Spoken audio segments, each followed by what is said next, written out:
fight fans, welcome back to the MMA Wiz Kid, where a kid calls the fights before the pros do. I'm Brody, your host, and joining me today is the man whose power is measured by tacos per minute, the pound-for-pound snack champion of the world, El Snacko Grande! So what does that mean?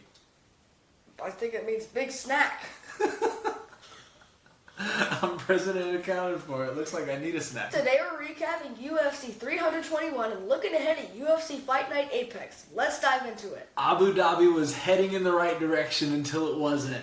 Who was in the main event last week? In the main event, Tom Aspinall and Gane, no contest with Cyril Gane, or as I like to say it in a respectful voice, excuse me. Ladies and gentlemen, referee Jason Herstall called a stop to this contest at 4 minutes, 35 seconds of the very first round. We call this bout a no contest. Boo! Boo! Weak Aspinall! That was the weakest champion I've ever seen in the history of champions. An eye poke is a real deal. Right? Only Aspinall knows how bad it was. Right? Can we start there? Yeah, I think it was like sort of as a lie, and now it's just flowing. Lie spread really fast. Hey, you saw it, right? Oh, man. So, why wouldn't he take the thing off of his eye? Because they didn't want the doctors to see it, even though the doctors already said, it's clear to go, man. Interesting main event. Unfortunately, ended with a wop of an ending. But Cyril Gane looked like he was getting the better of Tom Aspinall. Yeah, he had Tom Aspinall's nose all bloody. Tom Aspinall was losing. I never thought I'd say that before. But somehow he's still the champion. Still the champion. And you know what? He's going to go back. He's going to game plan, and it's going to be a different Tom Aspinall going into it again. It's going to be unfair, but if Cyril Gane wouldn't have poked him in the eyes, we wouldn't be in this situation too. Yeah, I'd say Cyril Gane will be the favorite once the fight is announced, but then it'll start to get really close, and then Tom Aspinall might be the favorite. Looking very soon, Dana. December or January? Yeah, I think the sooner the better, especially we don't want these guys to be able to establish a brand new game plan and because of the takeaways. We want these guys to come off fresh, right? We want Aspinall to be healthy. But if we can get this fight sooner than later, a brand new game plan won't be able to be adapted, right? Yeah. So, anyways, that was a bummer. And let's start off and let's end with the bummer. And now let's get into the fun stuff. Oh, finally. Whew. Who was the co-main last week? In the co-main event, Mackenzie Dern. She's the new champion now by defeating Virna Jandiroba by unanimous decision. Takedowns will only get you far, but you have to do damage if you go for a takedown. That's right. Yeah, I think this past week really showed us that a takedown is only a change of position, but it doesn't affect the judges' scorecards. Like it's in the all Volkov about fight, damage. which we'll talk about later. That's right. And Mackenzie Dern came out swinging. She wasn't playing any games. She was going to throw everything she had. Yeah, in the second round, her hair ties all fell out. And Mark Arnold was like, I'm keeping this. I'm holding it. Did he store it on his shelf? Yeah. Good job, Mark. Good job, Mark. That's a trophy for you. Yeah, but what was the whole game plan of Virna Jandiroba? Just to take her down and keep her on the ground? Was that the whole game plan? I think she hoped she could get more off, but I bet you Mackenzie's guard is really good. Yeah. So, clearly Mackenzie was prepared to strike from the bottom, and when you're on top against a powerful jiu-jitsu specialist like her, all it takes is one wrong punch that turns into an armbar, really. Yeah, and when she was in the bottom position, she was still throwing crazy elbows. She was throwing strikes that we don't even know what the strikes are called. Well, it was a great win for Mackenzie Dern. Yeah. Right? And she even called out Tatiana Suarez, and nobody called out Tatiana Suarez. Everyone's afraid of Tatiana Suarez. Yeah, I think Mackenzie Dern could be a dominant champion, but we'll see. Her striking is improving. Her jiu-jitsu's second to none. But now, how can she handle the wrestling? And by the way, Daniel Cormier, I'm talking to you, Daniel Cormier. It was Amanda Lemos who Tatiana Suarez last fight. Watch the latest episode of Good Guy, Bad Guy. You forgot who she last fought. That's right. DC, get your head in the game. The Wiz Kid's over here outshining you. Maybe you guys should have the Wiz Kid on. He could teach you guys a thing or two. What do you think about that? Oh, sure. I'm fine with that. That would be pretty awesome. So who was before Mackenzie Dern? Before that, Umar Nurmagomedov dominated against Mario Bautista. He got caught badly in the second round. It was oh. Nasty knee. But somehow he recovered really well. He did, but I think that shows how good his cardio is and his conditioning. And like you said, he dominated. if they put him in a rematch against Merab, I think he might have a better chance of winning than the last time. Potentially. I think there's levels to this game, and I think the machine is at the top. Yeah, but at some point, he's going to go down. That's it. Father Time is undefeated, as Chael Sonnen always says. You know that just makes you seem older, right? That's okay. Yeah, big snack. All right, so Umar got a big win. Who else? Before that, Alexander Volkov defeated Jailton Almeida by split decision. Good job by the judges. It's fun to see that the judges are starting to get it right. Yeah, the last time Volkov fought, he was robbed by the judges. He was. And I don't think this was a makeup. I just think this was Jailton Almeida is a great grappler. He just doesn't know how to throw strikes while he's on top. I think that's how he lost to Curtis Blades by that TKO. Well, that was some vicious elbows, wasn't it? Yeah. Bam. So the judges this past weekend really got it right in terms of just because you got a takedown doesn't mean you're winning. Like in the co-main event. Exactly. So it was fun to see. Volkov got a big win. He's next in line, but unfortunately Volkov is either going to have to fight somebody else or he's going to have to wait around for a while. I don't think there's anybody else. He's only 2 and 3 in the top 5. Well, right now he's at the top. So does he wait with the anticipation that you still have John Jones? So he might be the Michael Chandler of the heavyweight division waiting for a while? I don't see him fighting John Jones. No, not him, but because John Jones is in the mix. It could be the champion, whoever wins between Gane and Aspinall, wait to fight John Jones, which means Volkov takes a back seat. Oh, come on. You never know. Okay, this is what I call the easy steps of fighting. So, when Aspinall and Gane rematch comes in like January or December, he buys a seat. When the winner of the fight is announced, he goes up to the octagon, they do a little face-off, and then bam, the fight's being booked. Hey, I think you know a lot more than these fighters do. It's called Marketing 101. Great job, Brody. All right, so Volkov got a big win. He was hitting some nasty elbows from the bottom position. He did get taken down a lot. But I think we're starting to see a little evolved version of MMA where now they're having to start throwing strikes when they're on top position. Yeah. 2 fighters won from being on the bottom for a majority of the fight. Both of them. And there was a fight before that really stood out in the light heavyweight division. One in which we call Azamat Murzakanov getting the knockout over Aleksandar Rakic. That guy must have some heavy hands, or he's got like some bricks underneath his gloves. Or MMA is Aleksandar Racic's kryptonite. Well, he's only lost to the top guys, and unfortunately, this guy is not in the top. He was the number 10 when he fought him, and now he's the number 7. Poor Rakic. I mean, where does he go from here?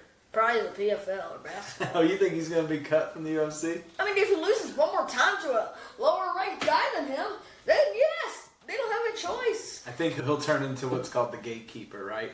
Just like he was with, what was this guy's name that just knocked him out? Murzakanov? Yeah, just like he was against him, right? He's the gatekeeper to getting into the top 10. Yeah. So. Well, he was. It's tough. What a tough sport. You never know. Any prelims you want to highlight from last week before we jump into this coming week's card? What a knockout by Quillan Salkilld. Knocking out Nasrat Haqparast in round 1. He was losing the fight. He lost every takedown, and then that actually might be knockout of the year, beating Elijah Smith for that slam. Yeah, that was scary, right? Haqparast was out for like 3 minutes, right? Mm-hmm. You don't typically see people out for that long. Normally they wake up in the next 15 seconds or something. Yeah, and he was trained by the Zahabi brothers. That's going to be a big disappointment for the Zahabi team. Yeah, well, you live to fight another day, right? Yeah. Let's get him back healthy and get him back in there, but huge win for Salkilld. Yeah. Anybody else you want to highlight? Before that, Ikram Aliskerov defeated John Young Park by unanimous decision. 30-27 on all 3 judges' scorecards. Ikram looked really good. I mean, he was losing cardio in the second round, but Khabib motivated him to not look like he's tired in front of John Young Park. Yep. What did he say to him? He told him, if you look tired, you're going to get beat. Yes, and you're going to get knocked out. And we don't want that to happen. Hey, but he did great. He took over, got his wrestling game going, and I think he shut down Park. Yeah. And it was a big win because I personally thought Park was going to win. And Parker's been on a little bit of a winning streak so far. Yep. And then it was like, and then popularity. Wait, what's that? A kryptonite. That's it. All it takes is one. Right? Back to the drawing board he goes. Anybody else you want to highlight from last week? Wow. Ludwig Klein getting the majority decision over Matuas Rebecca. I did not know who to choose in that fight. But that was the closest fight I've ever seen. Well, it was a war. I thought Ludwig Klein looked great first 2 rounds. Yes, he was 2-0 at the rounds, but then the last round, when Rebecca was getting a takedown, Ludwig Klein broke his ankle because of a takedown. And that's why he never got up. And then Rebecca was like this. Let's fight him! Bloody! Yeah. What a warrior move to not fold once his ankle broke, right? That's how tough these guys are. So I commend Ludwig Klein for the toughness and being able to withstand, right? And he was sitting on a stool when he got announced because he couldn't stand on his foot because it was broke, right? Yeah, that was like one of the weirdest decisions I've ever seen because he's like sitting on a stool and Rebecca's like over here and he's like, and the Marcus Carter is like when they say, Ludwig Klein! The Marcus Carter goes over there and he's like, yay! And then DC gets on a knee to interview him. It was pretty cool. No, he has a napkin. It's like, napkin, knee. Oh, he didn't want the blood to get all over his suit? No. DC's a pretty boy. Pretty boy. Yep. All right, well, what an amazing card in Abu Dhabi, except for the main event. And excited to see when that one happens. Hopefully it happens sooner than later, right? All right, well, let's get into this coming weekend. Where are we at? Who's fighting? And let's talk about it. In the main event, Steve Garcia is taking on David Onama. And that's both of their first main events. That's awesome. Big fight. I'm excited. You know it's going to be a striking fight. And may the best man win, right? I think it's going to be about striking and cardio. Yeah. It's all about cardio when you fight David Onama. Because he'll wait until you're really tired for him to start throwing the big punches. Yeah. Because it's like a great white shark. Once they smell blood, done. So, Steve Garcia, he typically finishes fights, right? Oh my God. He doesn't go to decisions very often. No. And you got Onama that draws out fights a little bit longer. So is this going to be a tale of whose game plan, whose style succeeds? Because if you get Steve Garcia past the 3rd round, is that going to turn into Onama's fight? Yeah. A guy was coming off a 6-fight winning streak, and 5 of them were by knockout. Who are you talking about? Garcia. He's nasty. He's rising. I'm excited for it. Well, David Onama, he's not the most entertaining fighter in the octagon. Sure. We'll see. I think a striker can bring out another striker's talent, so if both of them bring it, could be fireworks. Who else do we have on this card?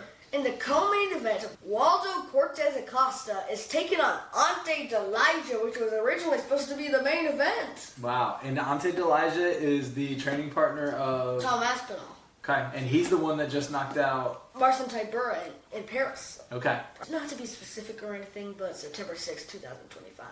Okay. Where was that at? That was in Paris. I just told you. Oh, sorry. I forgot fast already. Yeah, that's what I said in the last show. You have the attention span of a goldfish. What's that? Huh? Oh, we're doing the show. But you got Acosta, who used to be a professional baseball player. He did? Who throws big punches, big kicks. Like He's very light on his feet. Could be a fun fight. I think it'll be a barn burner, and I think it's going to be whose chin withstands the other. I mean, yeah, they both got great punches, but I think the better puncher is Ante Delija. I mean, you can't just knock out Marcin Tybura in the first round like that. Only Tom Aspinall's done that. So maybe he had a good game plan against Tybura, and maybe this one's going to be a different situation. But that was Tybura, so maybe Tom Aspinall game planned well with Delija so that they could beat Tybura. Maybe he doesn't have the behind-the-scenes info on how to beat Acosta, so I think it could be a fun fight. I don't think it's going to go to the end, though, do you? I think it's barely going to make it to the second round. Do you want to make a pick on that right now? I'll save that for the end. Make sure you're tuning in for when the Wiz Kid makes his picks, because you did really good last week again. Ugh, yeah, except for the Rebecca.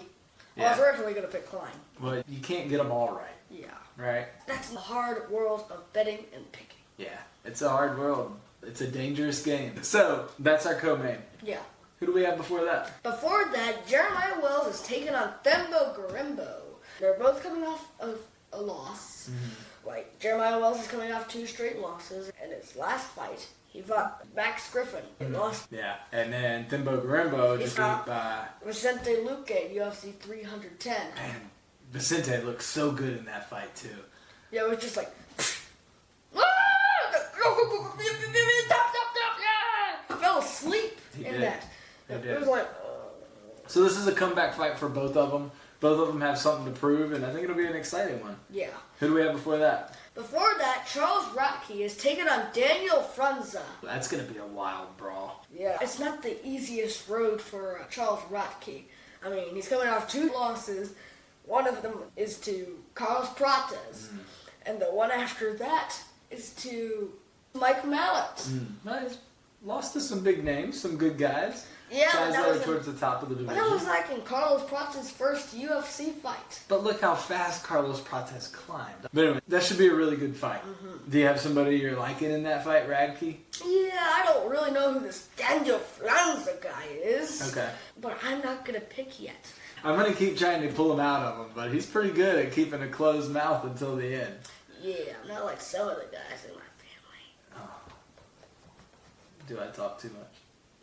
Sometimes. Well, I eat a lot too, apparently, so I guess I do a lot of things a lot. Yeah, big snack. What else? Who else is on this card that you're excited about? Before that, Allan Nascimento was taking on Cody Durden. Ooh. And by the way, if you don't know this, Cody Durden is taking this on short notice. Is this a catchweight? Yeah, it's a catchweight. So what weight class do they normally fight at? 125 pounds. So they're probably doing a catchweight of 130 or something to give Durden a little bit of grace. Okay. Yeah, and he's coming off 2 straight losses. Ugh, and they've not been the friendliest ones. But Durden brings it every time. So the one thing you can always know when Durden fights is it's going to be a war. First loss in a row? Joshua, man. When he's fighting for the title, that's not the worst loss. And at least he didn't get knocked out. I mean, he was looking like he was going to get knocked out in that 3rd round especially. Yeah. And then, after that, he looked like he wasn't going to lose. And then, in the 2nd round against Jose Ochoa, by that brutal knockout in the 2nd round. He was looking good in the 1st round. And then, fights are precious. Wow. Hey, you never know. They live to fight another day. That's the good thing, right?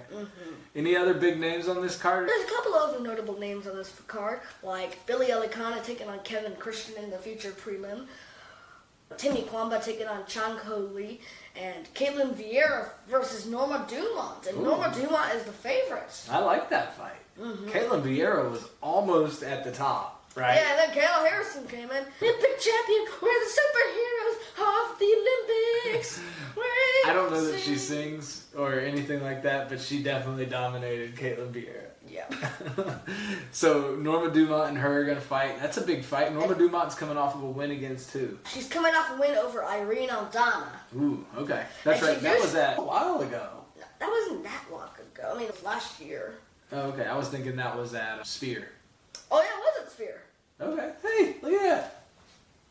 My goldfish brain is actually coming in handy now. Huh. Yeah, that's just luck.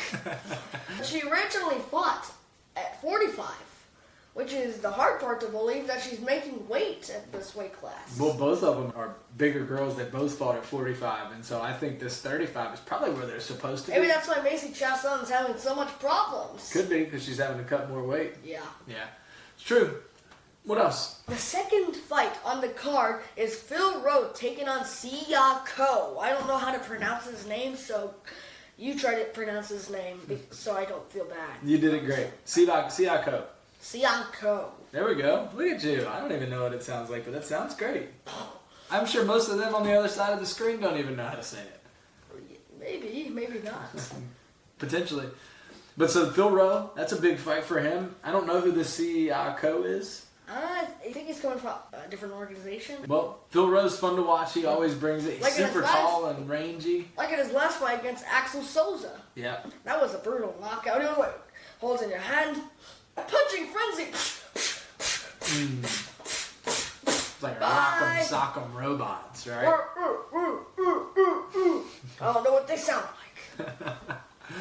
Well, it's a big card coming up. I'm excited about it. Hopefully the main event delivers a little bit better than this past one, right? All right, ladies and gentlemen, it's time for picks with the MMA Wiz Kid. Are you ready? I'm ready. Are we going from the bottom to the top or the top to the bottom? Bottom to the top. All right, here we go. Starting off in our prelims. First fight, Phil Rowe versus Seo Kun Ko. I'm going to have to go with Phil Rowe because I don't know the other guy. That's a good pick. What about Caitlin Vieira versus Norma Dumont? I'm going to have to go with Norma Dumont. Norma Dumont? Yeah, I think that's going to be a big fight. Cedric Dumas versus Dante Johnson. I'm going to have to go with Cedric Dumas. Big fight. I think that'll be fun. Timmy Kwamba versus Chang Ho Lee. I'm going to have to go with Timmy Kwamba. Okay. Billy Elikana versus Kevin Christian. I'm going with Billy Elikana. That's not just because I don't know the other guy. Allan Nascimento versus Cody Durden at the catchweight. I'm going to have to go with Allan Nascimento. Ooh, come on. Cody Durden doesn't have it anymore. Oh, you think he's done? If he wins, that will surprise me. If he finishes him, that will surprise me more. I wouldn't be surprised, but okay, so you're picking Nascimento. Yeah, not Charles Radke versus Daniel Frunza. I'm going to have to go with Charles Radke. Isaac Dolgarian versus Yadier Deval. I'm going to have to go with Isaac Dalgarian. Woo! Isaac on the big win from the Wiz Kid. I like it. Way to have confidence. Jeremiah Wells versus Themba Gorimbo. I'm going to have to go with Jeremiah Wells. Okay, how do you think that fight's going to go? I think it's going to end in the second round by TKO or submission. Woo! That should be fine. I wouldn't put your money on it, but hey, it's a good pick to have. I don't have any money. Waldo Cortes-Acosta versus Ante Delija. I'm going to have to go with Ante Delija by first round knockout or second round knockout. Ooh, you think he's going to knock out Acosta? Mm-hmm. If he gets this win, this will catapult him all the way up to the top 5 almost. Mm-hmm. Right? Yeah. What is Acosta rank? Do you Number know? 6. Number 6, okay. So huge fight, lots at stake here. Maybe that's the one that you can put against Volkov. Delija. That's a good fight. Good idea. Look at you. Because then if Aspinall wins, right, beats Gane. Let's go with a real hypothetical situation here. Aspinall beats Gane. Now Aspinall's the champ. You have to go through Aspinall's training partner to get the rematch. So Volkov could fight Delija if he wins, and then they fight. Yes. Boom. Or we could have teammates fighting teammates. Delija versus Aspinall. I don't see that. They wouldn't do it. No. All right, main event. Steve Garcia and David Oyama. Who do you got? By the way, it's Onama. Steve Garcia! How does he win? By second or third round knockout. Okay. Strikers fun fest as long as it lasts. But Steve Garcia is going to get his hand raised. Yep. Hopefully it doesn't go to the ground. Hey, before you go anywhere, make sure you like, subscribe, and ring the bell so that way you can get updated every time the Wiz Kid puts out new content. Or tell us follow us and go on Instagram. You want to go on Instagram? Yes. If you think the Wiz Kid should post on Instagram, add that in the comments because we'd love to hear your thoughts and know how we can get the Wiz Kid out to more and more people. Well, UFC 321 didn't fully bring us what we totally expected, but I hope UFC Fight Night Garcia versus Onama will truly bring it. We'll see you after the fight. God bless. It's time.